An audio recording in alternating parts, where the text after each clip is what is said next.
Could we use a black hole contained on a spaceship to fold space-time, allowing us to travel to a hell dimension outside of our known universe? Short answer is no, but if you want to know the science of why, stick around. Now, this is, of course, about the movie Event Horizon. I did do a reaction video to this a while back. I'm a little bit late doing the science of. I do apologize. I had the flu for a few weeks, so things got thrown out of whack. Now, I did the reaction video and we had a little kind of more informal chat about some of the topics when I was doing that. I've made some shorter videos, which hopefully you've seen, which are just some introductions to a few of the topics that we need to know about in order to have the discussion. So black holes, wormholes, dimensions, folding space-time. So let's have a quick run through a few different points that I would like to discuss about the science of Event Horizon. This is the gateway. First up, using a black hole as a spaceship drive. Now, in Event Horizon, the ship uses an artificial black hole to fold space and instantly connect to distant points in space-time. The concept is loosely inspired, of course, by theoretical physics, specifically wormholes and space-time curvature. This comes from Einstein's theory of general relativity that tells us that massive objects like black holes warp space-time, creating extreme curvature. So a sufficiently folded region of space-time could act as a shortcut between two points. This is known as a wormhole, or more formally, we can call it an Einstein-Rosen bridge. Now, in reality, a black hole isn't a drive or an engine for a ship. The ship obviously must have some sort of fusion reactor to actually get around, because a black hole is not going to propel a ship. What it actually does is it acts as a gravitational object that will curve space-time, bringing the points closer to where you are. But of course, when you really think about it, creating and controlling a black hole as a practical tool for travel would require immense precision, huge amount of energy, far beyond anything that we are actually capable of, and would likely destroy everything around it. Now, their solution in the movie brings us to the second point, containing a black hole using magnetic fields. This is the gateway. So the movie introduces us to these three rotating magnetic rings around the ship's gravity drive, which are supposed to contain the black hole.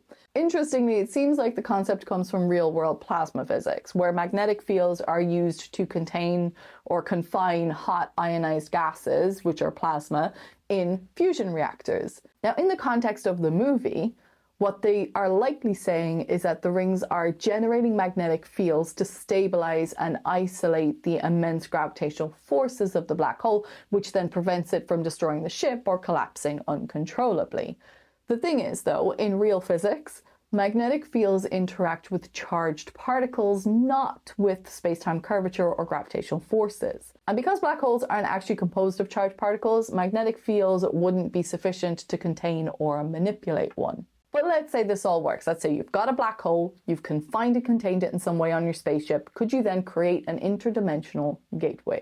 Now, this brings me to a point where dimensions in science fiction tend to be used in a very, very wrong way, but there is actually a way that we can work this around, which we can come back to. We will loop back to in a minute.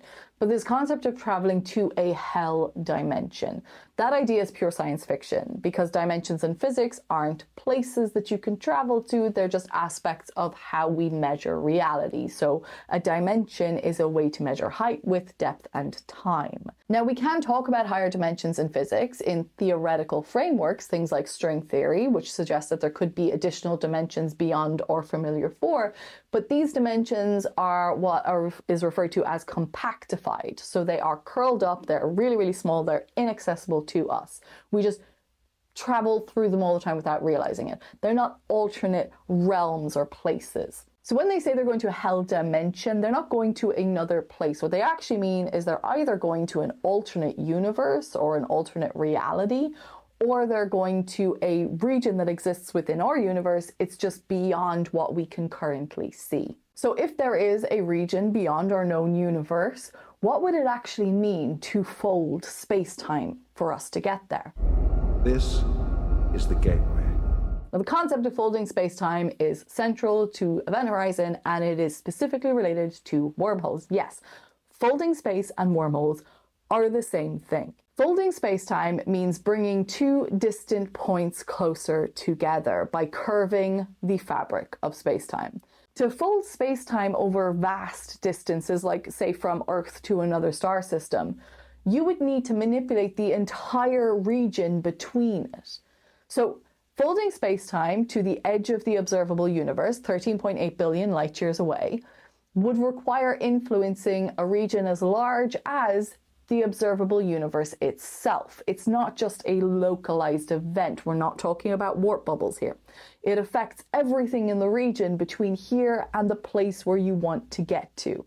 So manipulating space-time on this scale would disrupt all the stars, all the galaxies, the entire cosmic structure of the universe.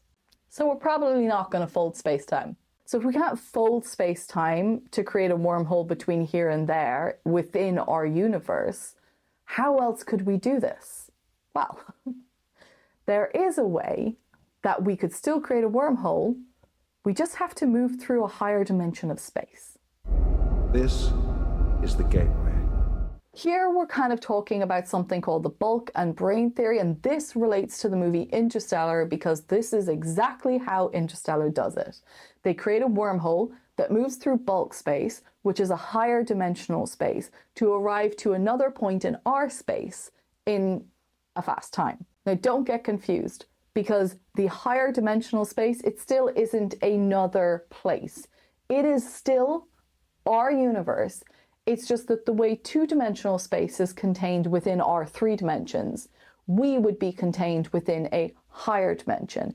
And that higher dimension is referred to as bulk space. Now, we couldn't enter bulk space ourselves and just be in bulk space, but we could tunnel through bulk space to get to another point in our space. And that's what the wormhole would be doing. So in this concept, when a black hole pierces through, what it's piercing through is into bulk space, forming a wormhole by connecting with another in a different region of our space. And it just happens that the tunnel connecting them exists in higher dimensional space, or the outside of that tunnel does, but the inside of that tunnel is still our 3-dimensional space. So the higher dimension exists everywhere in our universe where we already are. It's not a different place or a separate place that you go to. It's a part of us. But please remember, that's just another idea or concept out there within like mathematical theory and ideas in theoretical physics. It's not something that we have said exists or that we have any proof for. It's just another concept, and one that I think is a really cool concept to use in science fiction. I love it. Okay, so the ship is going to a hell dimension, which we have already said is not going to be a dimension. It would actually just be an alternate reality or another region of space. Now, if it is an alternate reality, it could be a universe with different physical laws to us. So while we might refer to it as a hell dimension, because obviously it's a horror movie and terrible, terrible things happen there, it could be that there is a universe where the laws of physics and things happen differently so that it would feel like a hell dimension for us, or a hell universe for us. So the best thing to do probably is to just blow up the ship. But what happens when you're blowing up a ship with a black hole in it? This is the gateway. And this is something that I genuinely find really curious, right? So we all know at the end of the movie, they destroy the event horizon and its black hole by detonating the explosives along it. Now, what happens then, what we see happen is we see it fall down into Neptune. We see what looks like a big whirlpool forming, and then the whirlpool closes in. And that made me go, did the black hole generate, like, was that it generating a wormhole and everything fell into that hell space? Or did it destroy everything? That's the science fiction question. In terms of physics, like black holes are incredibly dense objects. If you were to blow up a ship like this, you could scatter the surrounding material, but the black hole itself, well, that would be unaffected. So it would just kind of still be there hanging around Neptune. And in reality, even a small black hole could end up consuming the ship, the nearby matter, and then the planet of Neptune before anything escaped its gravitational pull. I'm not sure how long it would take though, so maybe it's out there. Now, I came into this expecting the science to be completely crazy. And don't get me wrong, it's of course a bit wackadoo. It's very, very, very speculative physics, but they're not actually saying anything entirely wild. Now, of course, hell dimension, not a thing. Definitely not containing a black hole with magnetic rings. You're also not holding a black hole on like a spaceship in that sort of way. But in terms of the general concepts of folding space-time, of creating a wormhole, of being able to travel through interdimensional space to get to another region, like that's all within the realms of theoretical physics. We can't do it. There's a lot of things that would be required. Sometimes as well, when we talk about this stuff, we talk about them as being solutions to general relativity, but some of these solutions require our universe to be different to what it is, or require us to know more about our universe that we don't actually know. It also requires us to have like certain materials that we don't have, the main one being exotic matter, which is negative energy, because that kind of brings us back to the idea, which I did talk in a short video about, which was white holes. So when you talk about the concept of two black holes punching through and joining together and forming a wormhole, which is the Einstein-Rosen bridge idea, because of the nature of black holes, you would never be able to actually travel through a wormhole or an Einstein-Rosen bridge, because you have two black holes pointing in towards each other, right? So if you go in, there's no way to come out, because we know you can't exit a black hole on the other end. You would just get stuck in the middle or destroyed in the singularity. They're also very unstable, so when they would form, even when we look at it in theory, when they form, they pinch off very quickly, so you wouldn't even make it through if you could. But the only way you could make it through is if the other side of the black hole was a white hole. Now, white holes are theorized as well in some solutions of general relativity, but they've never been seen. We don't have any evidence for the existence of a white hole. Now, a white hole is a black hole, just its opposite, basically. So the way everything pulls into a black hole goes towards the singularity, and it's this very dense region, and you can't escape the event horizon. For a white hole, it's all of the matter would be coming out of the white hole, and you wouldn't be able to enter the event horizon. So that's a really neat idea to think about, black hole coming in one way and then you come out a white hole somewhere else. Now, there's a couple of ideas around the white hole theory, and that maybe it's that there are white holes and that all of our black holes actually lead to white holes that exit into different universes. The other idea is that a white hole could be the future of our black holes, that eventually there will be some sort of trigger which would basically be related to quantum mechanics and quantum tunneling, that there could be some sort of trigger event that would switch up the singularity in a black hole and then cause it to start expelling material, forming a white hole.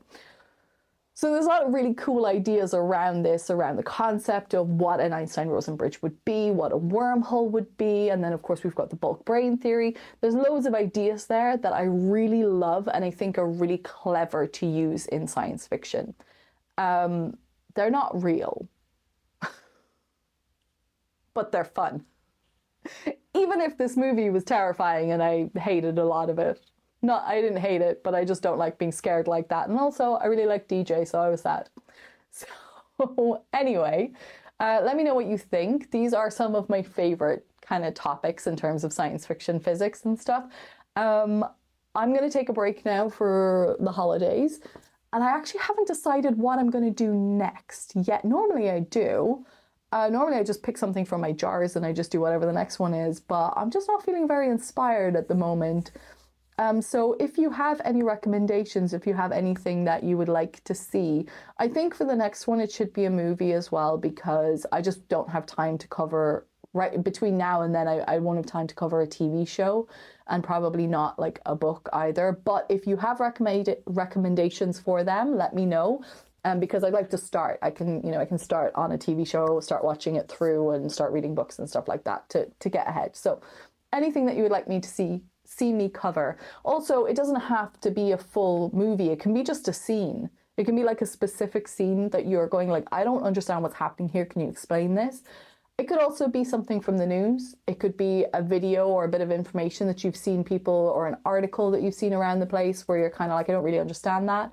Basically, what I want to do is, I love explaining through science fiction, but mostly what my aim is to help us talk about some of these really wild and confusing concepts in science, and to correct where information exists within the world that maybe warps what we know and understand. So let me know, and thanks for hanging out with me. Happy holidays, everyone. If you're seeing this after the holidays, 2025, let's go. So, okay, stay nerdy. Bye.